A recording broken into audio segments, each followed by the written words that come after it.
প্রায় 3 বছর পর আমি এই সুকান দিঘিতে।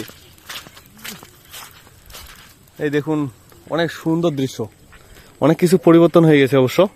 এই যে সামনের ছবি তুলতেছে, এই যে সামনে থেকে এখানে ইন্ডিয়ার বর্ডার, খুব ভালো লাগতেছে 3 বছর পর এই সেই সুকান দিঘিতে এসে। তো চলুন আপনাদেরকে নিচের পরিবেশটা একটু দেখাই। এই যে এপাশ যে নিচে নামতে হবে, খুব সুন্দর অবশ্য। আমার পায়ের অবস্থা দেখুন, অনেক সুন্দর, খুব ভালো লাগতেছে, আমার খুবই ভালো লাগতেছে। একটু পা গুলো ধুয়ে নিই। এই যে এই পাড়টা দেখুন, এই পাড়টা খুবই ভালো। আর আমরা আসলাম এই দিক থেকে।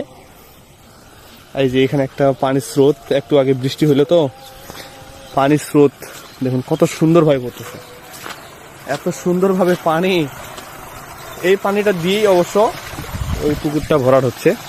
নাম রাখছে সুকান দিঘি, কিন্তু পানিতে ভরপুর।